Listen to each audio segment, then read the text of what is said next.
Un, deux, oui. Bonjour tout le monde. Bienvenue à ceux que... Ouh, ça c'est dangereux. La table ne tourne pas. Ok. C'est une journée spéciale. Hein? Voilà, ça a l'air plus stable ici. Aujourd'hui, on célèbre l'amour de deux personnes. D'accord?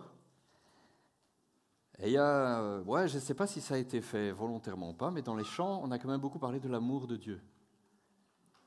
Vous avez remarqué ou pas? Enfin, moi, j'ai remarqué après, donc je me suis dit, c'est pas mal.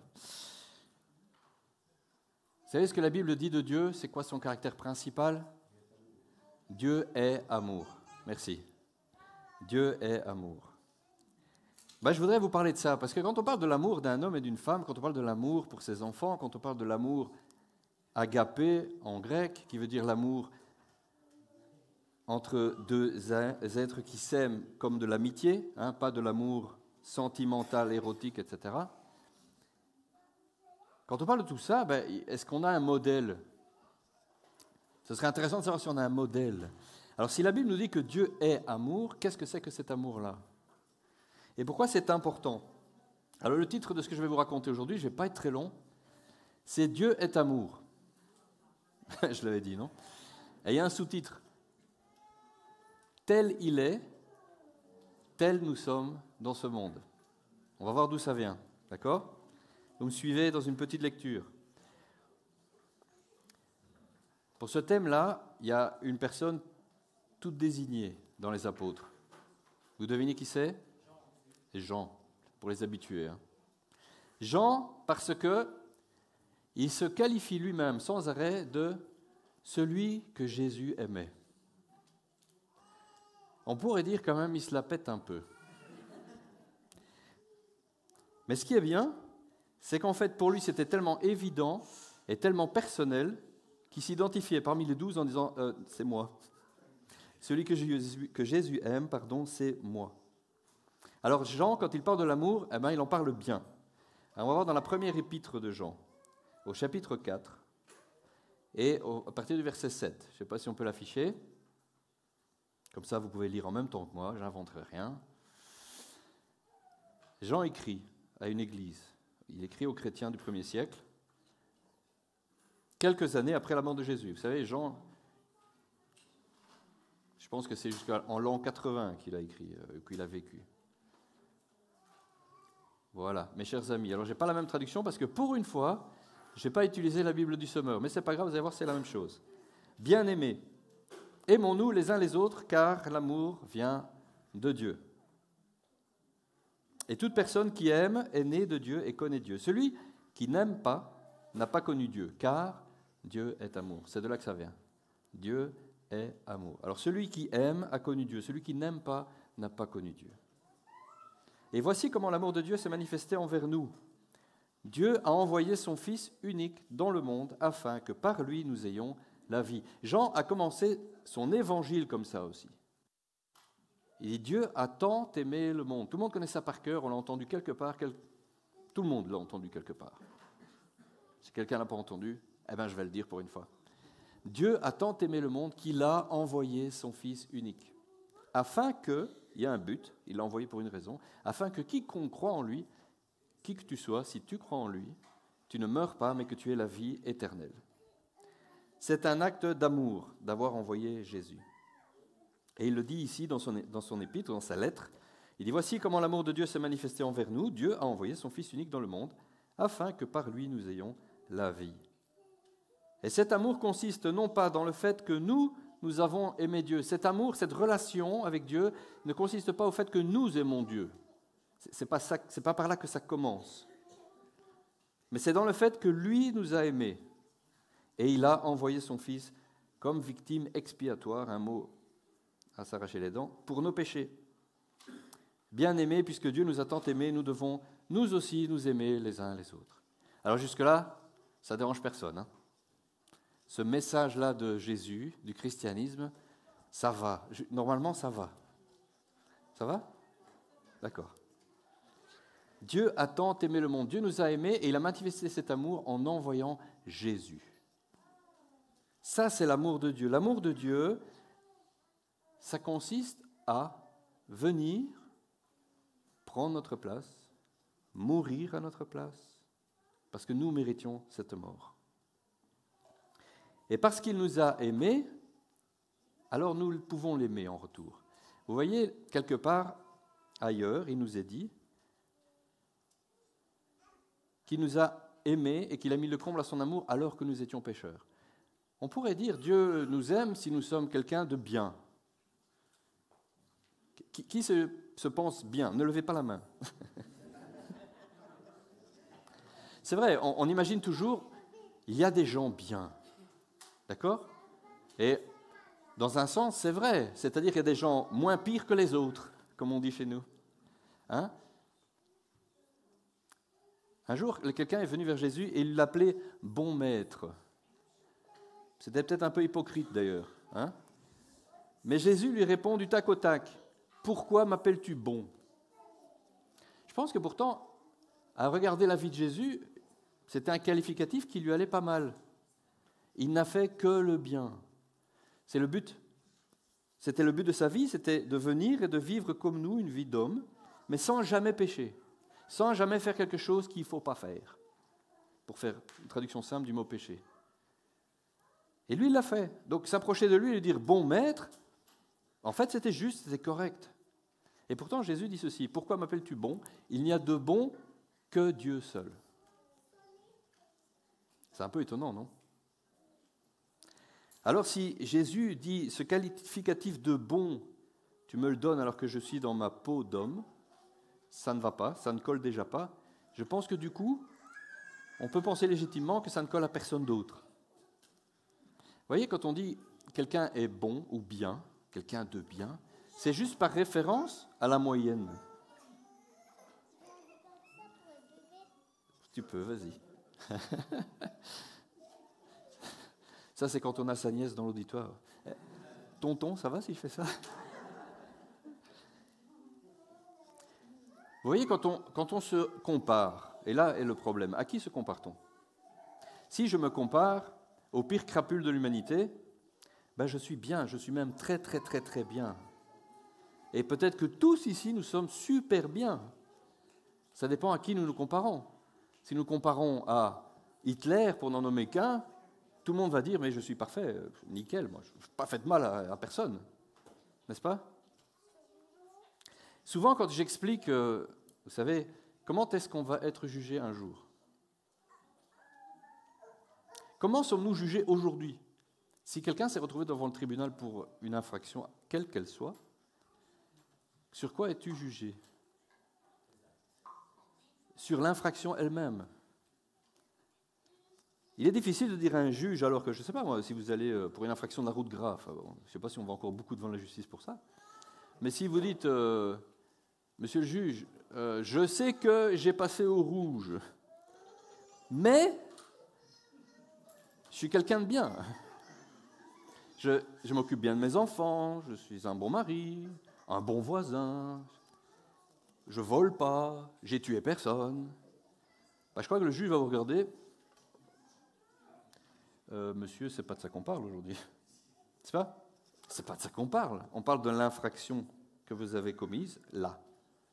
Et c'est de ça uniquement que l'on parle. Vous voyez, pourquoi est-ce que Jésus est venu sur la terre? Il y en a peut-être qui n'ont jamais entendu cette histoire-là de leur vie. Pourquoi est-ce que Jésus a dû venir? Ou pourquoi il a voulu venir? Pourquoi est-ce qu'il fallait que quelqu'un meure à notre place? Parce que c'est la clé du... À quoi ça sert tout ça? Parce que si on ne sait pas à quoi ça sert, ça n'a pas de sens. L'histoire qui nous est contée de la première page à la dernière page de la Bible, elle est assez simple. Elle se raccourcit assez vite, bien que ça fasse plus de 1000 pages en tout. Dieu crée le monde. Qui est d'accord que pour celui qui crée quelque chose, c'est lui qui en dit les lois? Bon. C'est-à-dire que si je crée quelque chose, c'est moi qui décide comment ça marche. Hein? Il a créé le monde, il l'avait créé bien. Il a créé l'homme, il l'a créé parfait. Il voulait avec cet homme-là, cette femme, ce couple, une relation intime. Il voulait cette relation d'amour dont on parle. C'est de ça qu'il s'agit. Il n'a pas créé l'homme juste comme ça parce que ça l'a amusé de créer quelque chose de vivant. Il l'a créé pour avoir une relation particulière avec lui. Il avait déjà créé d'autres choses avant ça. Des esprits, des anges, des choses. Avec eux, il n'a pas cette relation-là d'intimité. Il a voulu en faire une spéciale de créature. Il nous a créés, nous. Et la Genèse nous raconte que Dieu vient et voit l'homme et la femme le matin, le soir. C'est vraiment un pote. Il a une relation intime et régulière avec lui. Et il lui a donné une règle. Parce qu'il voulait que cette relation soit du vrai amour. Qui est d'accord pour dire que l'amour véritable, il n'est vrai que s'il est choisi? Hein? D'accord. Au moins quelques-uns sont d'accord. Je continue alors.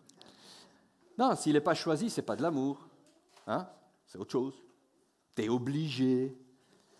Parfois, quand on parle avec des gens qui ne croient pas, ils disent si Dieu existait, il ferait ceci, il ferait cela. Oui, d'accord, peut-être. C'est un point de vue. Mais si Dieu voulait une relation d'amour avec toi, tu dois être libre de l'aimer. Si, pour prouver son existence, il faisait une démonstration de puissance, le problème qu'il y a, c'est que c'est la peur qui nous tiendrait attachés à lui. Tout d'un coup, Dieu existe et il est ce tout-puissant. J'entends souvent des débats, vous savez, avec les athées, il y a une certaine mode d'avoir des débats sur YouTube, par exemple. Et parfois, certains disent ça. Qu'est-ce qu'il faudrait pour que vous croyiez? Il faudrait que le ciel s'ouvre, qu'il y ait une voix du tonnerre qui dise « Je suis Dieu ». C'est-à-dire qu'alors, ce ne serait pas la même relation. Si Dieu voulait qu'on l'aime, parce que lui-même est amour, il faut que cet amour soit consenti, choisi librement. Il avait donné pour ça une règle simple. Tu ne touches pas à l'arbre de la connaissance du bien et du mal. Ce n'est pas l'arbre de la connaissance, parfois c'est un raccourci qui est fait par certaines personnes. Ce n'est pas juste, il ne voulait pas qu'on sache. Non, il ne voulait pas qu'on touche à la connaissance du bien et du mal. Il nous avait créés sans mal. Sa nature, c'était, tu ne verras jamais le mal, tu ne le connaîtras pas, tu ne le toucheras pas, tu ne le feras pas, mais tu ne le subiras pas non plus. Et pour que cette relation, tu puisses la choisir, il fallait que tu aies un choix à faire un jour. C'est celui-là. Mon caractère va être testé auprès de toi. Tu vas être testé sur ce que tu crois de mon caractère. Parce que si je ne te dis ne touche pas à quelque chose, c'est un ordre, on pourrait dire. Mais remarquez comment le test a été fait. Est-ce que Dieu a vraiment dit de ne pas toucher à ce truc-là? A priori, la question était simple, ça pouvait être oui ou non, la réponse. On lui a dit, de fait, Dieu a dit. La question ou l'explication suivante, c'était oui, mais pourquoi?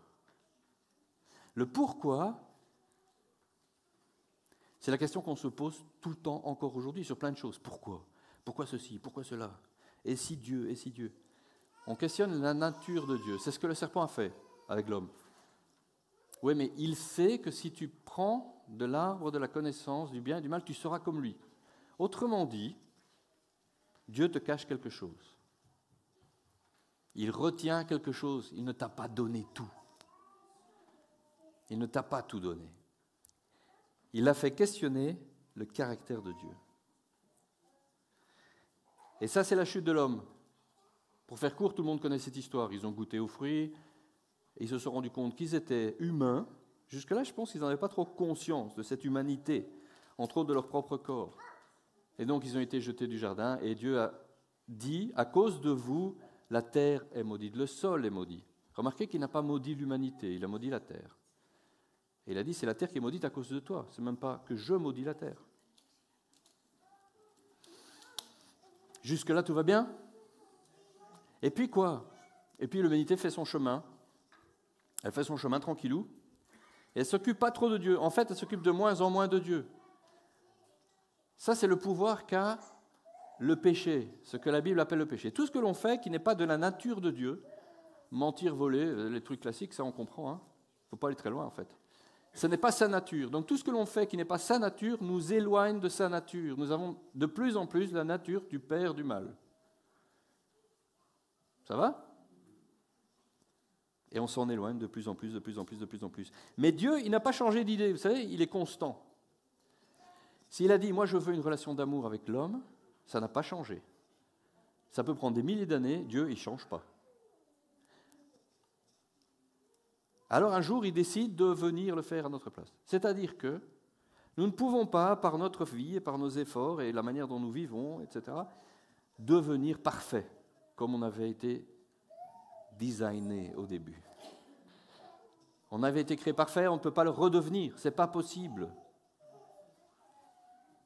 Alors Jésus, il a dit, Dieu, il a dit, je vais venir régler le péché du monde. C'est ce que la Bible nous raconte, c'est ce que les apôtres ont expliqué de manière très simple dans leurs écrits. Il est venu régler une fois pour toutes ce problème-là. Puisque c'est ta nature humaine, avec cette connaissance du bien et du mal, qui fait que tu pratiques beaucoup plus le mal que toute autre chose, sans t'en rendre compte bien souvent, en pensant parfois même que tu fais quelque chose de pas trop mal et de bien, que tu es quelqu'un de bien, tu es toujours imparfait. Et vous savez, tout est une question de référence. Est-ce que quelque chose est plat? Ça dépend. Par rapport à une piste de motocross, un chemin dans les champs, c'est plat. Par rapport à l'autoroute, c'est pas très plat. L'autoroute, par rapport à un billard, c'est pas très plat non plus. Vous voyez ce que je veux dire? C'est le référentiel qui compte. Alors quand on se dit bien, quelqu'un de bien, c'est ton référentiel qui est à revoir. Parce que par rapport à la perfection de Dieu, on n'est jamais bien. Pas une seule seconde en fait. C'est ça le problème. Alors il a dit, c'est pas grave, tu sais quoi? Cette histoire, la faute du début là-bas, on va payer la note. Parce qu'il y a une note à payer. Dans toute loi, quand le jugement est donné, il y a la sentence et il y a la conséquence. À cause du péché de départ, la mort est entrée dans le monde. Ok, là maintenant on n'est plus parfait, en plus on va mourir un jour. Et donc Dieu dit, qui enverrai-je? Et c'est Jésus qui se présente. C'est une partie de Dieu lui-même. Ça c'est compliqué à comprendre, on ne va pas rentrer dans le détail. Mais il dit, moi j'irai, envoie-moi. Et il se fait homme. Et il fait ce qu'on ne pouvait pas faire. Il réussit à faire une vie parfaite, sans jamais faire un truc de travers, sans jamais se laisser aller à la tentation, de quelle que soit cette tentation. Ok, ça c'est bien. Le voilà, l'homme parfait, il y en a un. Ça, c'est pas suffisant, parce que le prix du péché, c'était la mort. Donc vivre une vie parfaite, c'est bien, parce que ça veut dire que si la sentence et l'exécution de la sentence tombent sur cet homme-là, elle est donc imméritée. Ça, c'est comme le gars qui va en prison et qui dit à celui qui est là, écoute, tu sais quoi? Je prends ta place. Je vais mourir à ta place pour que toi tu vives. Vous savez, parfois c'est arrivé dans l'histoire. Le frère de quelqu'un, son frère jumeau, n'importe qui dit, je ne veux pas que tu meurs, je vais prendre ta place. C'est la rédemption complète. C'est la grâce. Et là, c'est Dieu qui le fait. Dieu s'est présenté sur terre comme un homme.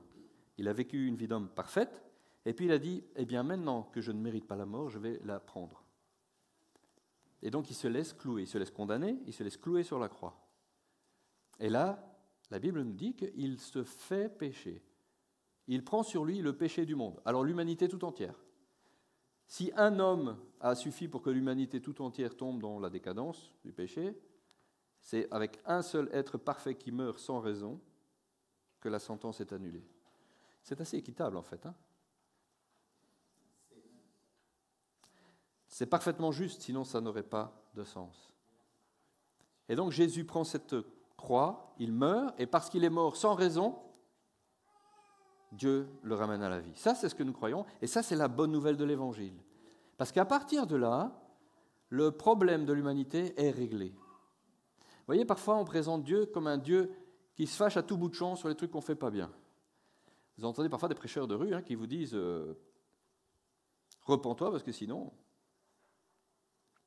Te repentir parce que sinon, c'est vrai, mais pas parce que Dieu est en colère après toi, c'est parce que maintenant tu peux être libre de ce que tu fais que tu ne devrais pas faire. Jésus a payé le prix, donc la sentence n'est plus. Nous ne sommes plus sous cette condamnation-là. La seule condition à cela, c'est d'accepter.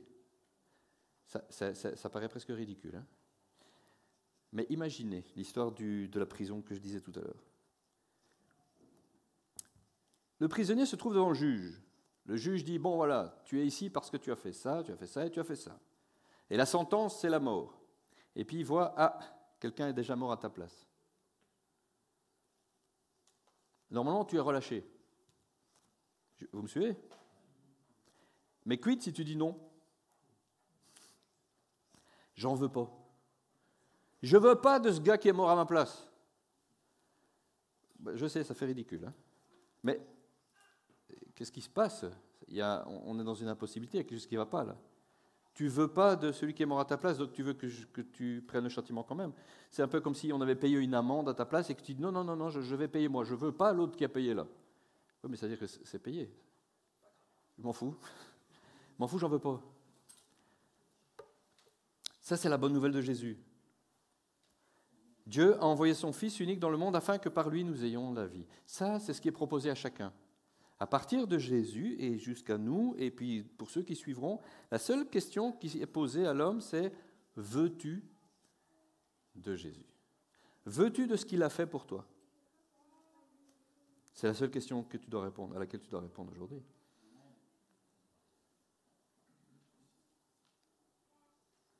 Et puis parce qu'il nous a aimés, parce qu'il nous a proposé le salut. Vous avez compris, c'est le salut de quoi?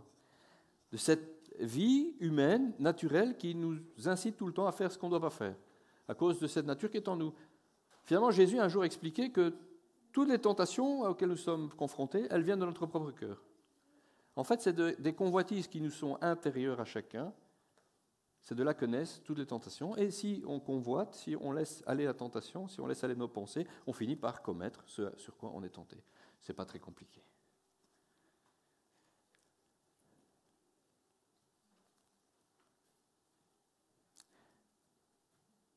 Personne n'a jamais vu Dieu. On continue la lecture. C'est au verset 12, peu importe. 4, 12. Personne n'a jamais vu Dieu. Si nous nous aimons les uns les autres, Dieu demeure en nous et son amour est parfait en nous. Okay? Nous reconnaissons que nous demeurons en lui et qu'il demeure en nous au fait qu'il nous a donné son esprit. Et nous avons vu, nous attestons que le Père a envoyé le Fils comme sauveur du monde. Vous voyez, tout ça est lié. Dieu est amour, si je veux demeurer en lui, il n'y a qu'une seule chose, c'est j'atteste que le Père a envoyé le Fils, je reçois son esprit parce qu'il me fait renaître à une vie nouvelle, une vie qui n'est plus conduite juste par ma nature humaine, mais par l'esprit. Je peux vivre selon la loi de l'esprit, et cette loi de l'esprit me fait faire d'autres choses que ce que mon corps voudrait me faire faire, ou ma nature terrestre. Alors si je reste en Dieu, ça c'est assez imagé comme texte, son amour parfait est en nous.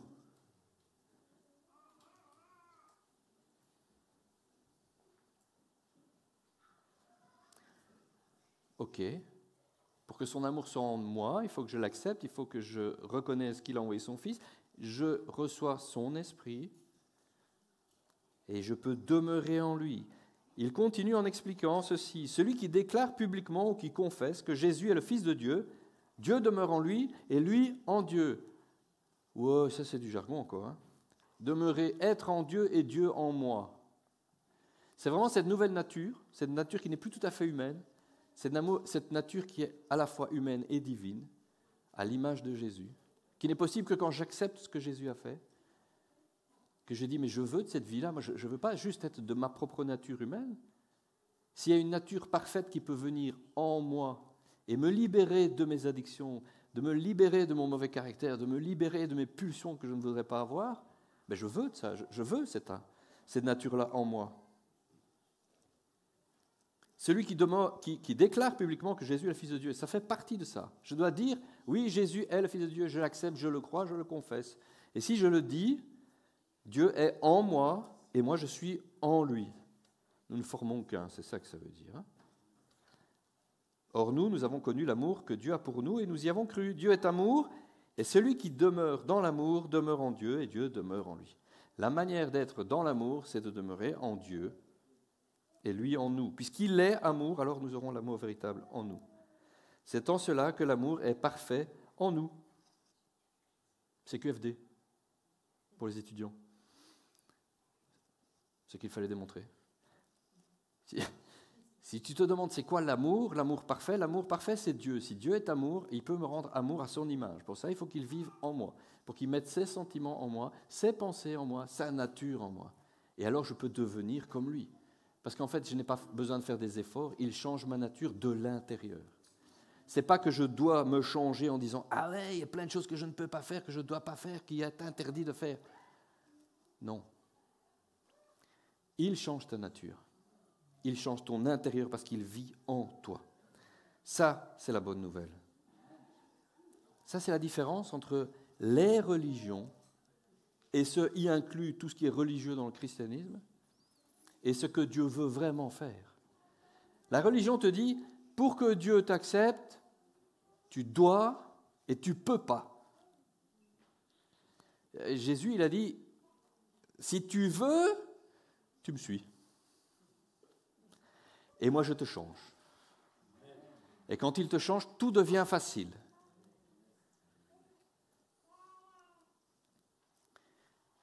On va relire ça. Celui qui déclare publiquement que Jésus est le Fils de Dieu, Dieu demeure en lui et lui en Dieu. Or, nous avons connu l'amour de Dieu, cet amour qu'il a pour nous, et nous y avons cru. C'est juste par la foi. C'est la foi en Jésus qui sauve. Ce ne sont pas les œuvres, ce n'est pas une vie parfaite. D'ailleurs, une vie parfaite, ça n'existe pas. Oh, il y en a qui vont être déçus. Parce que quand bien même j'accepte ce Jésus et j'accepte Dieu et je lui dis « Viens en moi, mets ton esprit en moi pour que ma nature change », alors que j'ai fait ça, ce que j'ai toujours, vous savez c'est quoi? C'est mes deux jambes, mes deux bras, ma tête, mes yeux, mes oreilles. Il ne te donne pas un nouveau corps, il ne te donne pas un nouveau cerveau.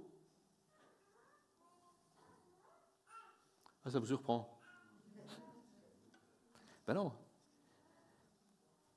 Et donc sans arrêt, ce que va constituer ma vie, ce en quoi va constituer ma vie, c'est de décider si je marche selon ce que l'Esprit de Dieu me dit, ou si je suis la pulsion qui est mienne encore tant que je suis dans mon corps. Oui, mais alors c'est un combat perpétuel alors. Oui et non. C'est-à-dire, au plus tu te bats contre ce que l'on dira vulgairement tes propres démons, au plus cela te prouve que tu n'es pas assez près de Dieu. Et donc, plutôt que de combattre tes démons, tes pulsions, tes envies, tes trucs, tu dois te rendre compte, c'est une alerte, tu dois te rendre compte que tu ne passes pas assez de temps avec Dieu.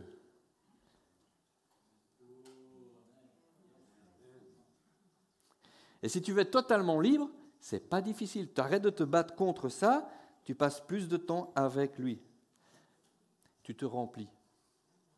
Vous savez qu'on est la somme des choses que l'on voit, entend de l'extérieur de nous. C'est pas compliqué. Si tu entends tout le temps un certain type de message, si tu entends tout le temps une certaine manière de parler, si tu vois toutes sortes d'images, tu ne fais que penser à ça. Plus, c'est pas compliqué. Mettez un enfant devant un film de karaté. Bon, c'est plus trop à la mode, hein, mais quand j'étais gamin, il y avait pas mal de films de kung-fu. À la fin du film, ils ne se mettent pas à faire du coloriage. Vous avez remarqué? Ben, ils veulent juste se battre, quoi. Mais c'est vrai pour tout. S'il n'y avait pas eu la saga Harry Potter, pour ne citer que celle-là, il n'y aurait pas des tas de gens qui se baladent avec des baguettes magiques, un chapeau, une cape. Hein. Sérieux? Oui, merci que c'est vrai. C'est ce que l'on voit, ce que l'on entend. Et si tu l'as vu une fois, peut-être ça n'a pas cet effet-là sur toi. Mais si tu as vu toute la saga, que tu as lu les bouquins, que tu es allé au parc thématique, tu commences à beaucoup penser à Harry Potter. C'est ça, être fan. Non? C'est la même chose avec n'importe quoi. Je parle d'Harry Potter, mais ça pourrait être les Marvel, ça pourrait être n'importe quoi.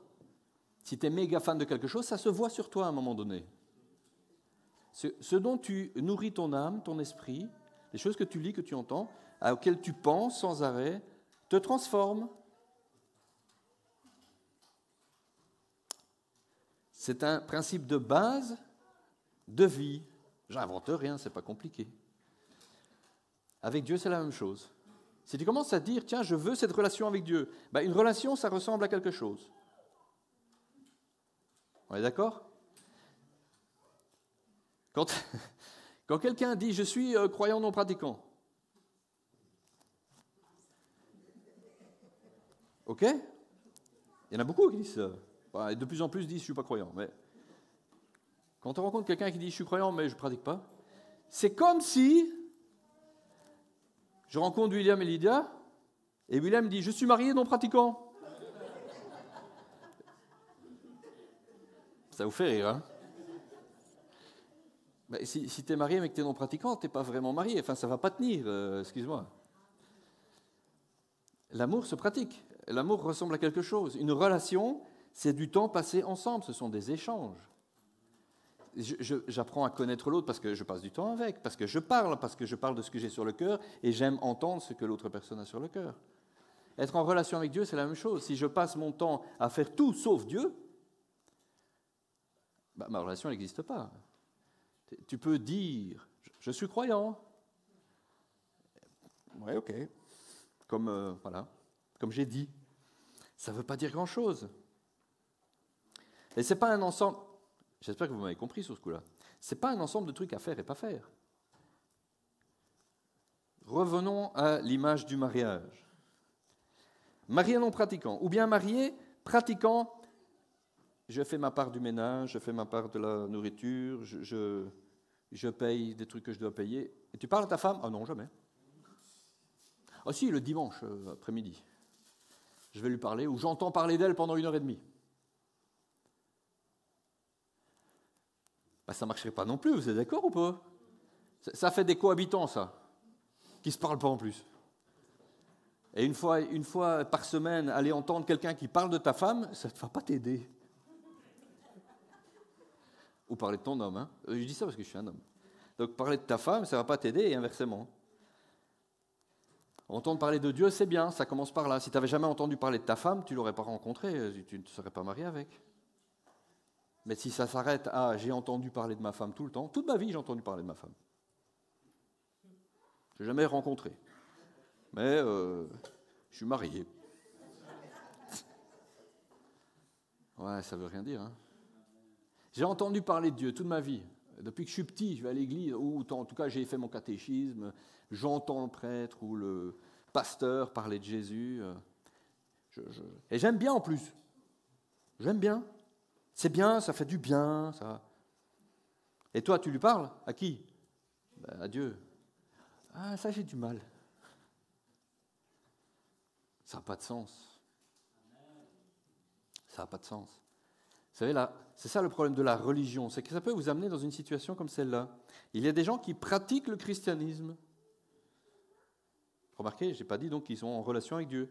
Ils pratiquent le christianisme, ils vont à l'église, ils s'obligent, ils se donnent des temps pour lire leur Bible, vous voyez, et ils font des prières mécaniques. Ils n'y pensent pas vraiment, mais il faut le faire. Il paraît qu'il faut le faire. Il paraît que si je ne fais pas une prière au matin, si je ne fais pas une prière au soir, si je ne lis pas ma Bible au moins 10 minutes par jour, je ne suis pas un bon chrétien. Ah ben, ça, c'est un peu comme je fais la vaisselle, je paye ma part des trucs, et je lis la biographie de ma femme. Ben, d'accord. Bonne chance. Et tu la connais, ta femme? Ah ben, je me rappelle que j'ai lu un truc sur elle. Par exemple, elle aime dire, ou son caractère, c'est, je l'ai lu, il paraît qu'elle m'aime bien. Ok. Ça se traduit comment? Ah ben, c'est écrit dans le bouquin que j'ai lu, ma femme m'aime. On pourrait faire un spectacle comique. Hein. Dieu t'aime, mais Dieu ne veut pas que tu le saches parce qu'on te l'a dit. Dieu t'aime, c'est pas juste parce qu'il t'a laissé un bouquin où il t'explique qu'il t'aime que ça va fonctionner. Dieu t'aime, il a envoyé son fils, c'est pas juste pour que tu l'apprennes dans un bouquin ou par quelqu'un, et puis que tu dises « bonne histoire, ouais, bonne, j'aime bien ». Dieu a fait tout ça parce qu'il veut rétablir une relation avec toi. Il veut rétablir une vraie relation, où tu lui parles et il te parle. N'appelez pas tout de suite le SAMU. Dieu parle. Qui a déjà entendu Dieu?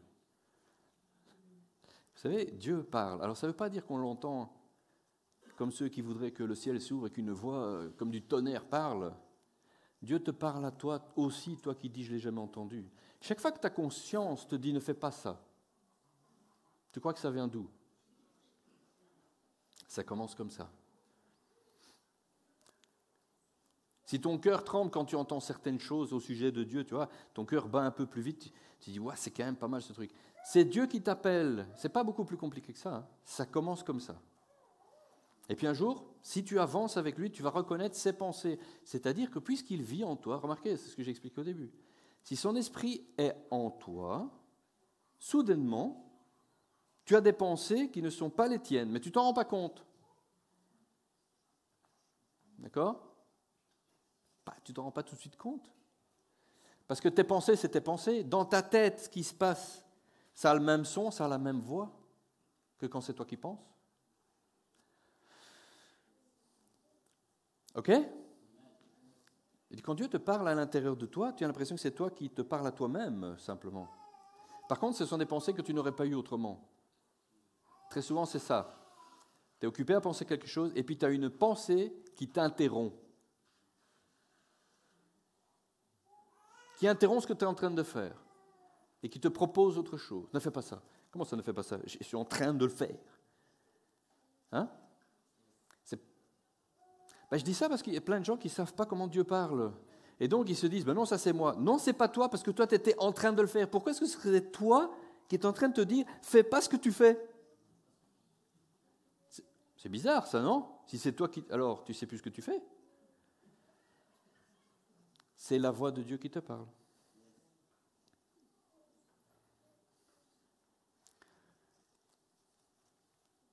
Je ne vais pas aller beaucoup plus loin dans tout ça. Mais c'est essentiel de comprendre ça. Et ça, c'est l'exemple de l'amour parfait.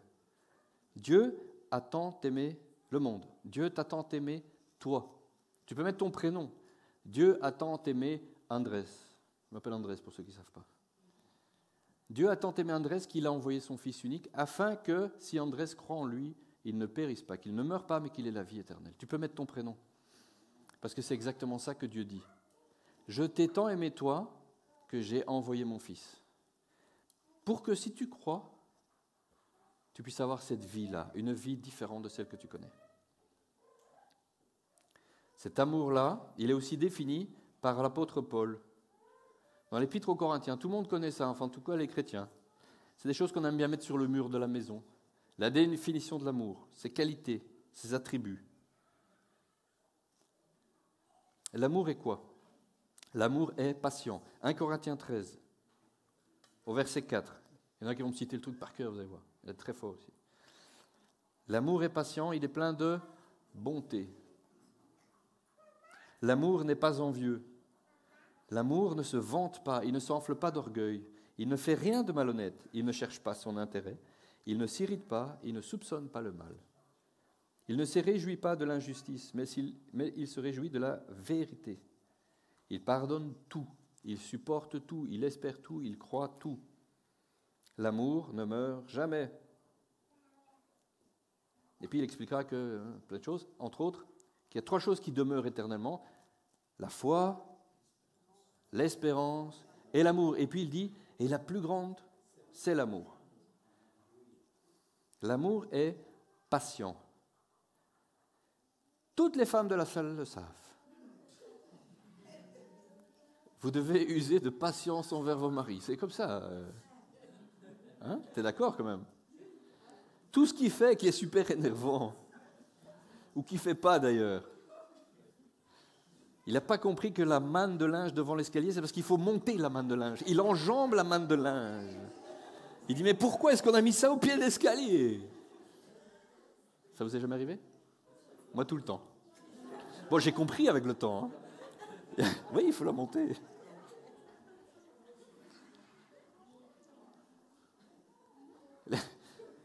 Normalement, les hommes aussi doivent exercer la patience. Hein.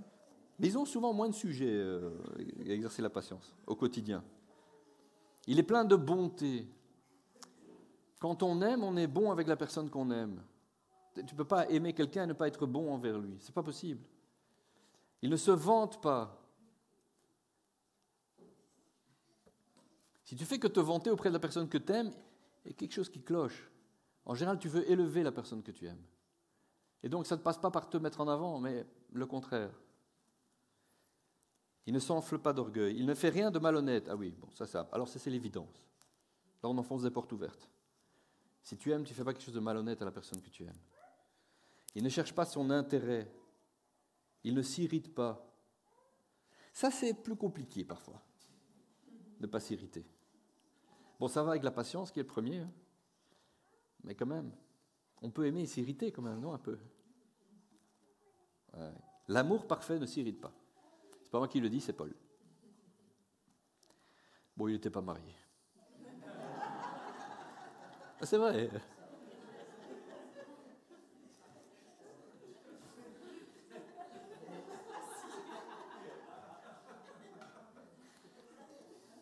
Mais Dieu ne s'irrite pas. Vous voyez, il ne nous parle pas de l'amour homme-femme, hein, Paul. Il parle de l'amour général, l'amour agapé, celui qui se choisit, l'amour avec des amis intimes, proches, ceux qui sont comme des frères. Cet amour que Jésus a manifesté envers nous, cet amour-là, il ne s'irrite pas. Tu vois, quand tu penses que Dieu s'est irrité contre toi, genre, tu as fait une gourde, il est là, je me retiens de t'en donner une. C'est pas ça, parce que Dieu est amour. Quand tu fais quelque chose de pas bien, Dieu ne s'irrite pas. Dieu pleure pour toi. Parce que parfois, à cause de ce que tu fais, il y aura une conséquence qui s'en vient. Et lui, il la voit. Et il est triste pour toi. Et il voudrait bien que tu te repentes. C'est un mot... qui sait ce que ça veut dire se repentir? Ouais, tous les chrétiens de la salle, c'est changer de direction. On connaît le mot. C'est quoi un mafieux repenti? Pas compliqué. Dans tous les films de la mafia, tu as toujours un repenti, c'est-à-dire il ne fait plus partie de la mafia. Il a changé de vie. Avant, il faisait du racket, du vol, du je ne sais pas quoi. Eh bien, il ne fait plus. Il s'est repenti. C'est ça la repentance, c'est changer. L'amour ne soupçonne pas le mal. Ça, c'est aussi difficile pour les chrétiens. Remarquez. On a une fâcheuse tendance à voir le mal partout. Oh, on ne le soupçonne pas, frère, on le voit. Non, je suis sûr qu'il fait ça parce qu'il y a un truc derrière, un mauvais... un intérêt derrière. Tu es en train de soupçonner le mal? Non, je discerne.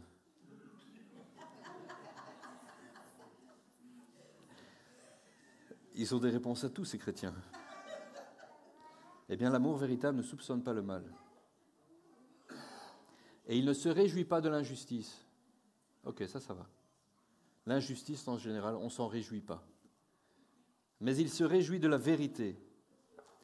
Et puis, il y a des parties qui font mal, ça pique parfois. Il pardonne tout. Ouais, sauf... il y a bien un mot, hein, il doit y avoir une liste derrière. On pardonne tous, sauf les trucs super graves, pas pardonnables. Eh bien, non. Il pardonne tout.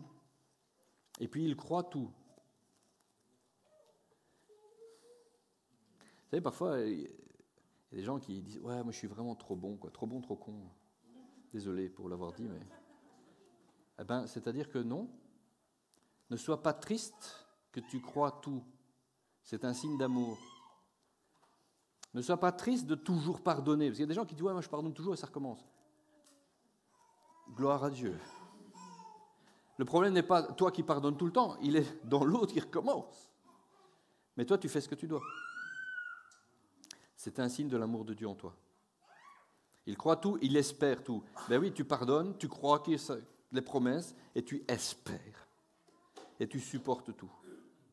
Et il ne meurt jamais. C'est pour ça que beaucoup de chrétiens aiment mettre ça sur le mur de la maison. C'est pour se le rappeler mutuellement. Vous savez, tout ce que la Bible dit, c'est pour celui qui la lit. Je vais vous faire comprendre ce que je dis. La Bible ne sert pas de marteau pour le voisin. La Bible te dit de me pardonner tout le temps, t'es même pas assez.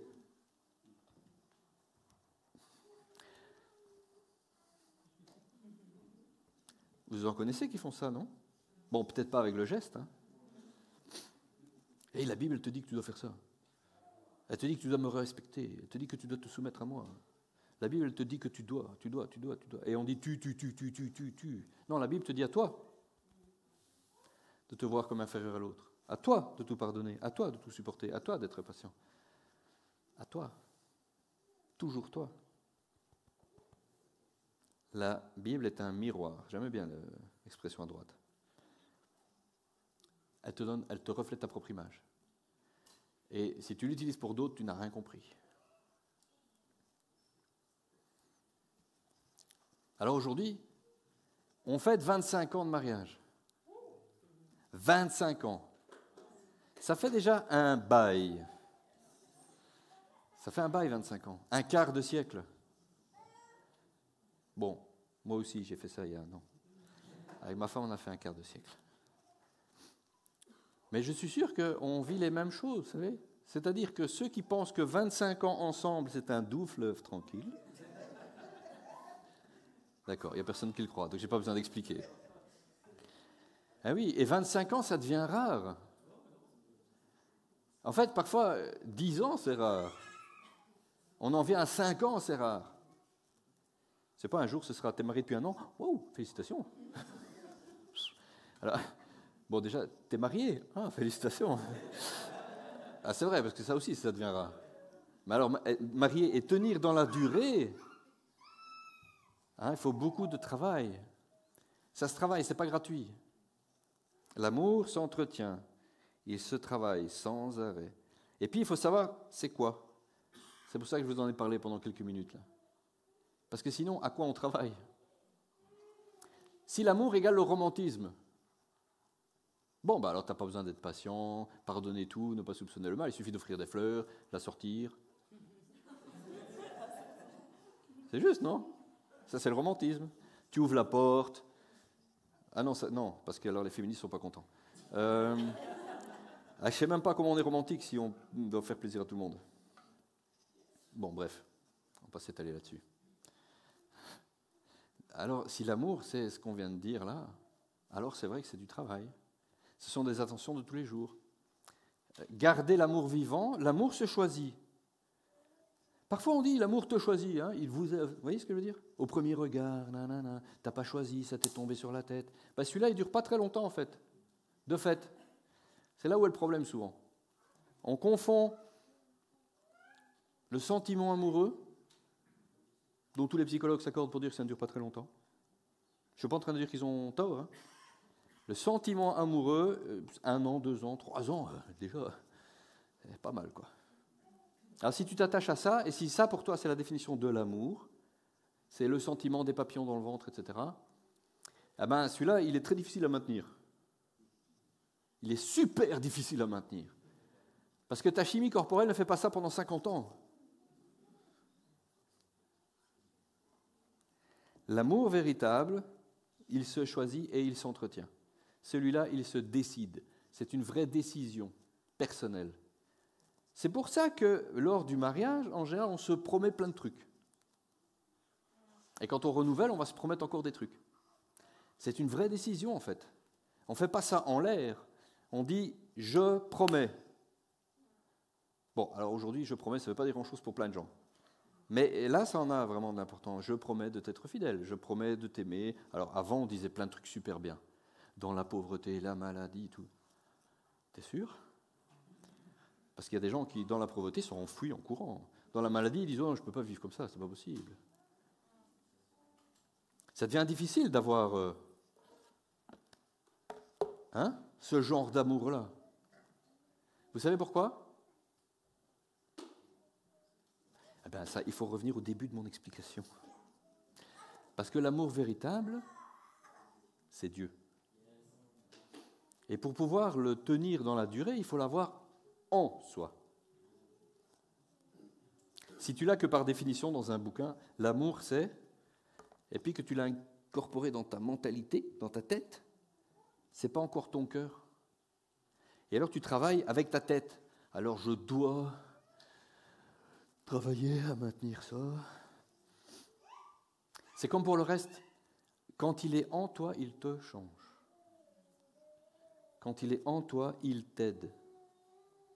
Et je sais qu'ils vont raconter plein de choses. Pas trop, hein.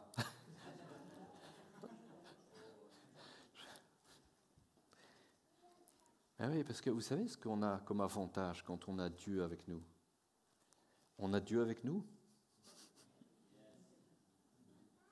Ok. Quand on a Dieu avec nous, on a Dieu avec nous.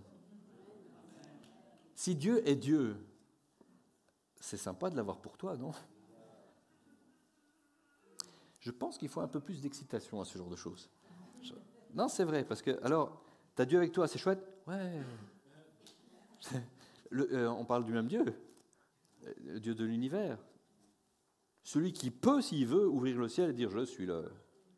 Celui qui peut faire taire une tempête, celui qui peut multiplier des pains, celui qui peut faire lever un paralytique, celui qui peut faire voir l'aveugle. Ce Dieu-là, il est avec toi, il vit en toi. Et il a dit, celui qui croit en moi fera les choses que j'ai faites. Ah ben, ça doit être un peu plus excitant que Dieu est avec toi. Ah ouais, voilà. Vous voyez, la vie chrétienne, c'est pas ce qu'on voit souvent. Le chemin des pénitents, les trucs lourds et dingues, avec plein d'œuvres à faire, et c'est dur, la vie d'être chrétien, c'est quand même compliqué. Ouais, voilà. Et heureusement, je sais que Dieu m'aime. La vie de chrétien, telle que Jésus l'a écrite, c'est pas ça, hein. C'est Dieu en toi, relation personnelle avec lui. Il te parle, tu lui parles, il te répond, il fait des trucs pour toi. Tout ce que tu demandes qui est dans sa volonté, il te dit que tu l'as. Alors, tu ne vis pas avec « j'espère que Dieu va faire quelque chose ». Je sais que Dieu va faire quelque chose. Ça t'enlève un poids. Tout à l'heure, Pasteur Miguel nous parlait des peurs qui s'envolent, etc. Mais c'est vraiment ça, être chrétien. Si en étant chrétien, ou si tu rencontres des chrétiens qui ont autant de misère que les gens qui ne croient pas, voire plus, parce qu'il y en a, ils marchent difficilement dans la vie, eh bien, ils ne vivent pas tout à fait ce que Dieu a dit qu'ils devaient vivre. Jésus n'a pas dit, votre vie sera parfaite, nickel, ça va être des papillons et des fleurs bleues, et vous allez danser avec des petits anges qui tournent autour de vous. Hein. Il n'a pas dit ça, il a dit, vous aurez plein de trucs, comme tout le monde. En plus, il y a des gens qui ne vont pas vous aimer parce que vous allez leur parler de moi. Ah oui, ça contredit ce que je viens de dire ou pas? Non, parce qu'il a dit, mais ne craignez pas, parce que moi, j'ai vaincu le monde et je suis toujours avec vous jusqu'à la fin. Toujours. Il a dit par ailleurs, et même si vous êtes infidèle, moi, je suis fidèle.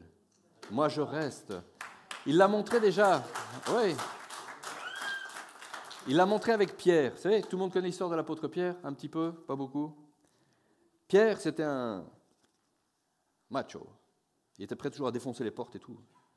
Et puis quand est arrivé le moment où on a capturé Jésus pour l'emmener à la croix, bon, d'abord, Pierre, il a dit, je vais le suivre, de loin. Il était déjà moins courageux d'un coup. Pourtant, il venait de couper l'oreille d'un gars avant. Hein. Mais bon, après, il a eu peur. Et puis, des gens l'ont reconnu, à son accent un petit peu. Il était du même coin que Jésus. Et puis on lui a dit, ouais, toi, je te reconnais, toi, tu étais avec lui Il dit, non, pas du tout. Bon, je ne le connais pas. Jamais vu, je ne sais pas qui c'est. 3 fois, il a fait ça. 3 fois. Alors, si Dieu était un Dieu en colère, la première, normalement, c'est bon, son compte est bon. Tu t'es baladé avec moi, et puis tu dis que tu ne me connais pas, dégage. Il y en a qui feraient ça. Hein. Pierre, il a fait 3 fois. Et la 3e fois, Jésus l'a regardé en plus. Il a croisé son regard. Ça a dû faire mal à Pierre. Et puis Jésus l'a rappelé. Alors qu'il est ressuscité, il retourne vers Pierre et il lui dit, Pierre, est-ce que tu m'aimes? 3 fois. Il a annulé les 3 reniements. Est-ce que tu m'aimes? Oui, oui Seigneur, je t'aime. Oh, mais est-ce que tu m'aimes plus que cela? Ah Seigneur, oui, je t'aime.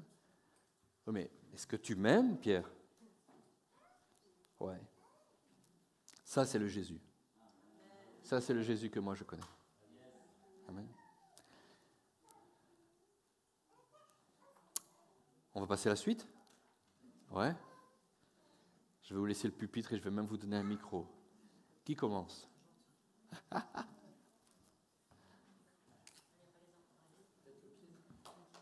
Oh. Tu le prends en main ou tu veux le pied? Tu veux le pied ou tu le prends en main?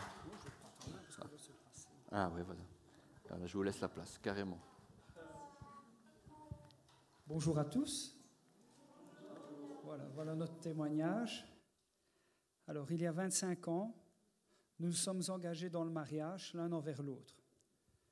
Nous avons voulu le faire devant Dieu, mais pas un seul instant nous avons pris conscience d'être entrés dans une union ensemble, à deux, avec Dieu, et qu'on allait vivre à trois avec lui.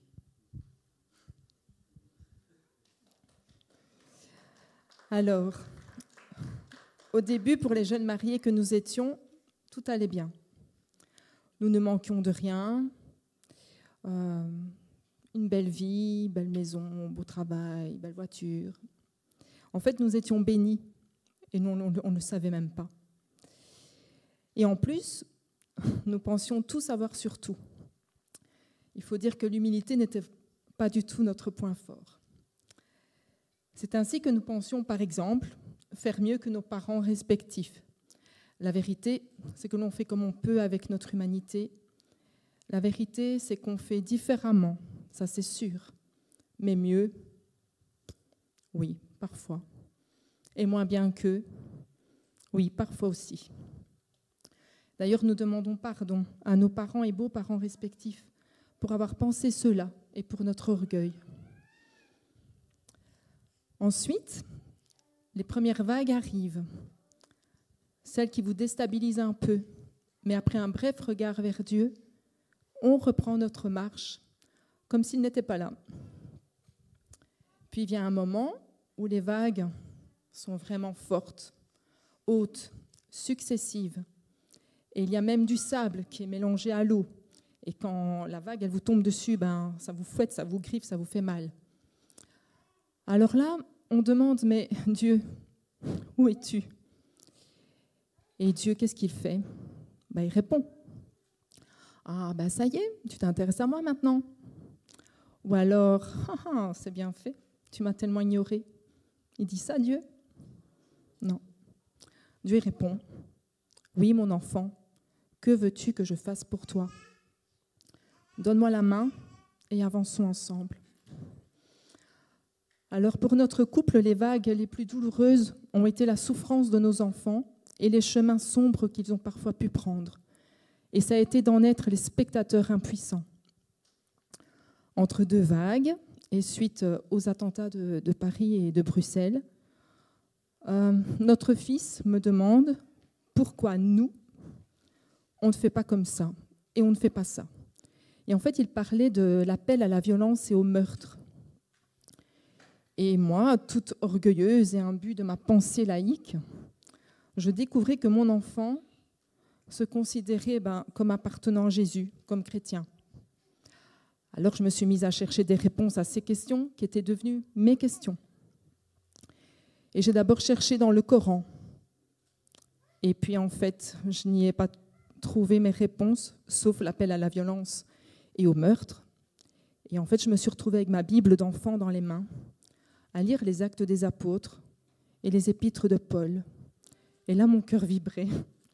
Dans le livre de Jérémie, au chapitre 20, il est écrit « Tu m'as séduit, ô Éternel, et je me suis laissé séduire. Tu as usé de force à mon égard, et tu l'as emporté. » Eh bien, c'est ce qui m'est arrivé. Je lisais l'amour de Dieu pour moi, et il se matérialisait. 3 semaines plus tard, mes parents m'invitent à une réunion de prière charismatique dans le groupe duquel ils s'occupaient. Et là, je suis visitée par le Saint-Esprit. Et je n'ai plus jamais été la même. Mais les enfants et William n'ont pas compris ce qui se passait. Et en fait, ils ne me reconnaissaient pas. Mais les plans du Seigneur sont parfaits. Et il avait prévu un chemin et un rendez-vous pour eux aussi. Pour ma part, à l'âge de 15 ans, j'ai un gros problème de santé. Et je comprends tout de suite que Dieu a mis sa main sur moi. J'ai vraiment vu ce tunnel noir avec une lumière au bout dont on entend parfois parler. Et je suis remonté de ce tunnel. Le Seigneur n'avait pas encore besoin de moi là-haut. Il avait quelque chose de prévu pour moi ici-bas.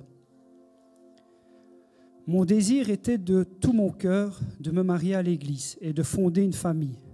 À plusieurs reprises, je réalise que Dieu est avec ma famille et qu'il nous protège avec force. Malgré ça, je ne lui suis pas reconnaissant. Avec les années, les vagues chez moi se transforment en un tsunami. Mais grâce à Dieu, ce tsunami ne fait pas trop de dégâts. Il arrive à notre famille une situation extrêmement difficile et angoissante. Là, je commence vraiment à parler à Dieu, à prier, à le supplier. Un après-midi, ma femme me téléphone pour me dire « C'est bon, le cauchemar est terminé ». Et là, je fonds en larmes. Je sais que c'est lui qui a agi, alors j'ai accepté de le reconnaître comme mon Seigneur et mon Dieu et de lui être reconnaissant. Donc, vous avez compris que de notre union et relation est née une relation et une union avec le Seigneur. C'est pour cela qu'aujourd'hui, nous avons à cœur de le louer et lui rendre grâce pour tous les bienfaits dont il nous a couverts. Nous voulons lui rendre grâce car en lui, en Jésus, nous sommes vainqueurs et que pour notre famille, pour notre couple, tout ce mal, il l'a transformé en bien. Aujourd'hui, il était important pour tous les deux, avec une conscience entière, de reconsacrer notre couple, nos vies et notre famille à Jésus. C'est avec vous, nos invités et la communauté de l'Église Vivea que nous voulons partager ce moment.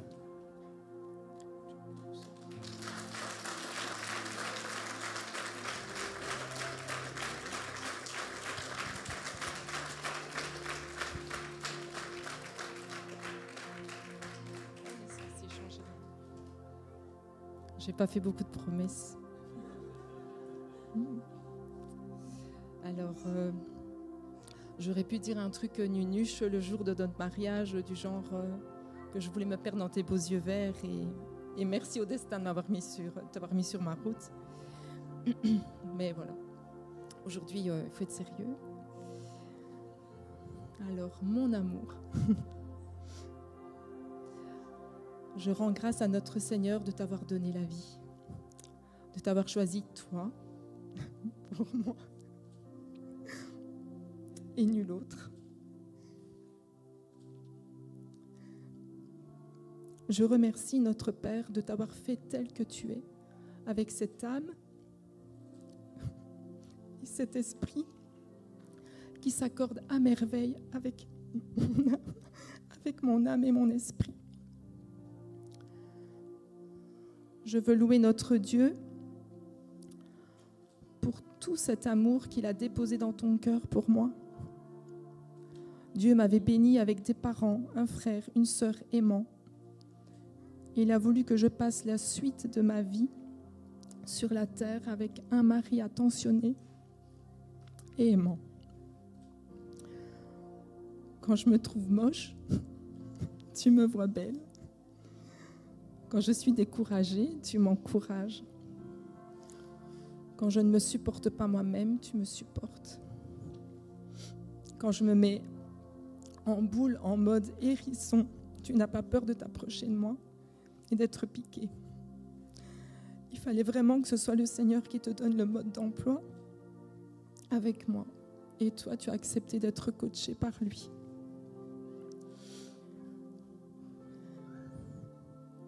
Je te demande pardon pour toutes les fois où je me suis obstinée à vouloir avoir raison, alors que c'était toi le mieux inspiré de nous deux.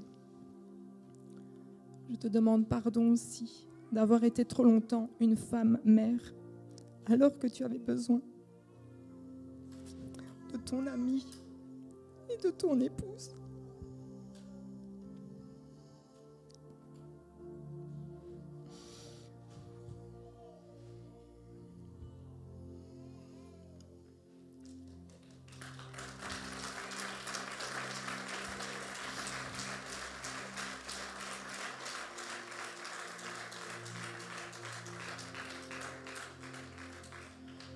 Maintenant, je veux te dire merci à toi, mon mari, mon époux, mon meilleur ami, le père de mes enfants, d'avoir accepté la mission de me rendre heureuse le jour où tu as dit oui devant Dieu. Je veux te dire merci de ne jamais avoir baissé les bras Et dans les périodes sombres, j'ai découvert en toi une patience surhumaine et une force tranquille. Et souvent, c'est un peu ça ma boussole. Merci, merci pour le don de toi-même que tu m'as fait. Merci de penser aux enfants et à moi avant de penser à toi. Merci pour toutes les réconciliations. Merci pour ton écoute. Merci pour les rires, pour les fous rires. Merci pour ton authenticité. Le Seigneur t'a donné cette chose incroyable qui fait que tu es vrai, que tu es sans masque. Et je t'aime tellement pour ça. Je t'aime tellement pour ça. Depuis des années, et plus intensément depuis 18 mois, 2 ans, je demande au Seigneur de pouvoir prier avec toi. Cette mission de la prière et de l'intercession, je désirais tellement la vivre et la partager avec toi. Et rien qu'avec toi. Je ne voyais pas les choses changer, du coup, j'étais dépitée. J'avais oublié que même lorsque nos yeux ne voient pas, le Seigneur agit. J'avais oublié que rien ne peut s'opposer au plan du Seigneur. Mais le temps de l'Éternel n'est pas notre temps.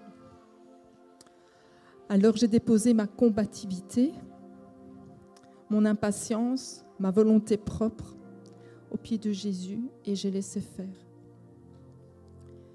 La suite, tu la connais et la famille Vivea a été témoin de ton baptême. Merci pour cette leçon d'humilité. De la part de Jésus, je pense bien pouvoir te dire merci William pour ta confiance et ton abandon. Et je veux terminer par te dire 3 choses. Qu'aujourd'hui, plus qu'il y a 25 ans, je t'aime et que mon âme palpite et déborde d'amour pour toi. Que j'aime plonger mon regard dans tes beaux yeux verts. Et que de tout mon cœur, je veux continuer cette route avec toi. Cette route que Jésus nous propose. Je veux la continuer avec toi.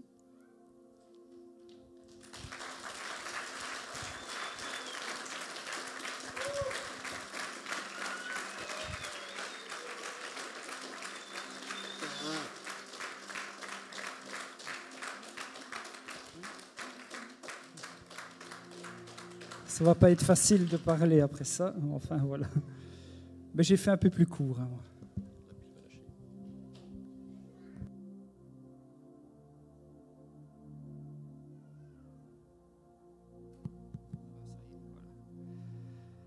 Alors, tout d'abord, merci à ma famille, belle famille, amis, d'être présents aujourd'hui. Merci au pasteur et à toute l'équipe de nous permettre de renouveler nos vœux de mariage en présence du Seigneur.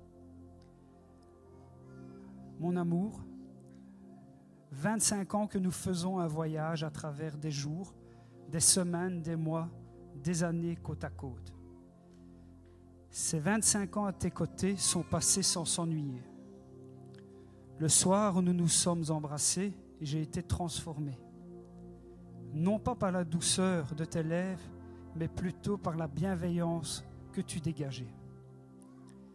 Tu as toujours su me canaliser, me rassurer et surtout me pardonner, grâce à Dieu. La réussite de ce mariage est que nous sommes passés de l'amitié à l'amour sans sacrifier l'amitié. Nous nous sommes dit oui pour le meilleur et pour le pire. Je vous rassure, il y a plus de meilleur que de pire. Vraiment, je remercie le Seigneur d'avoir donné à mon épouse de la patience, du dialogue et de la persévérance à mon égard, car moi j'étais tout l'inverse. Tu devais vraiment m'aimer. Je te remercie de m'avoir embarqué avec toi dans ce merveilleux voyage en compagnie du Seigneur. Je suis persuadé qu'il avait un plan pour nous deux, c'est un petit filou. Lydia, tu es comme la pluie qui arrose les champs, comme le soleil qui donne du bon fruit. Vraiment,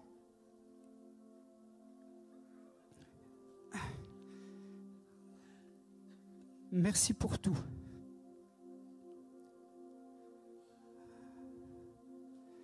Merci au Seigneur d'avoir mis un ange sur ma route. Pour ma part, je pense que pour qu'un mariage tienne à long terme, il faut savoir dire à sa moitié 3 choses qui sont « je te demande pardon »,« je t'aime » et surtout la plus importante pour moi, messieurs, c'est « tu avais raison ».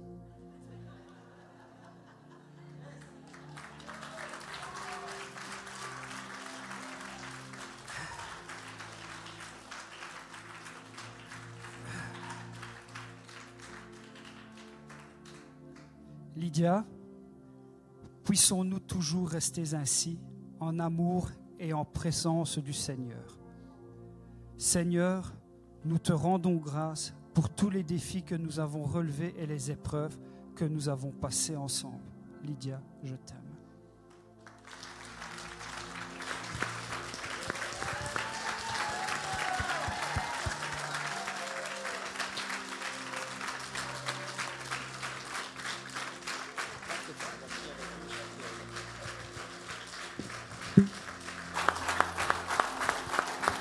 Waouh!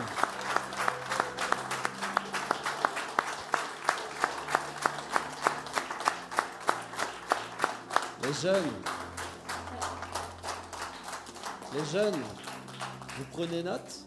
Les jeunes.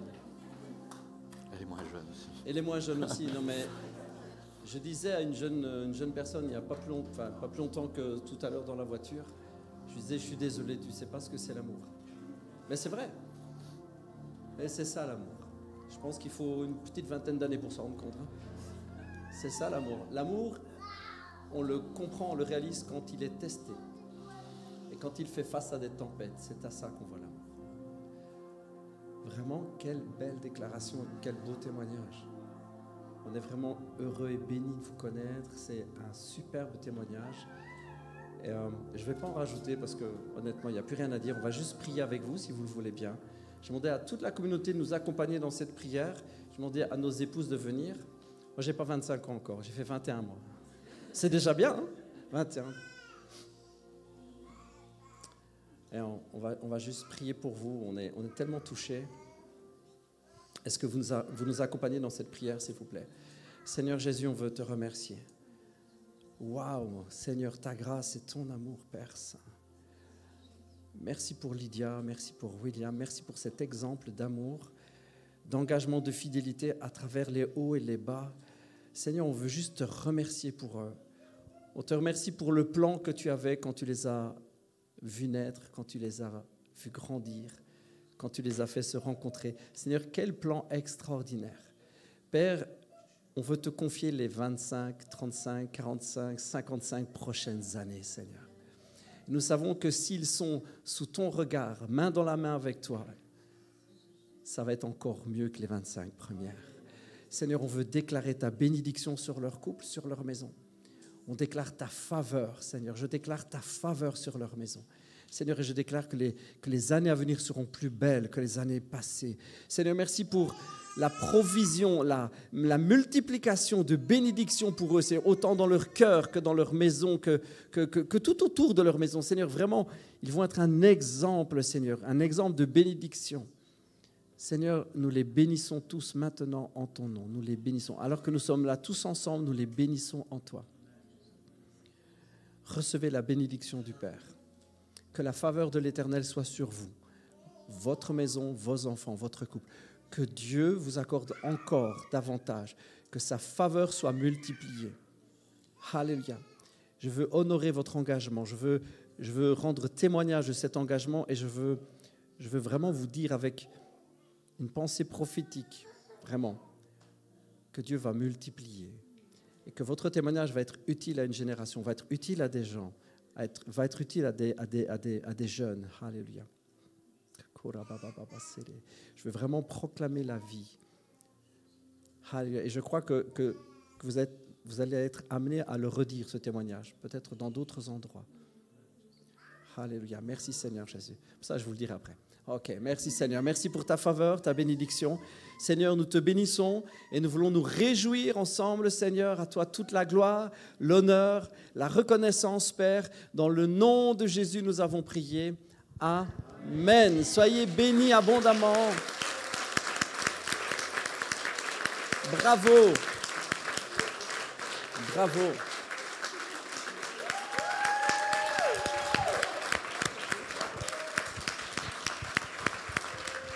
Soyez bénis. Alors, ne partez pas tout de suite. Il y a toute une dégustation qui est offerte de l'autre côté.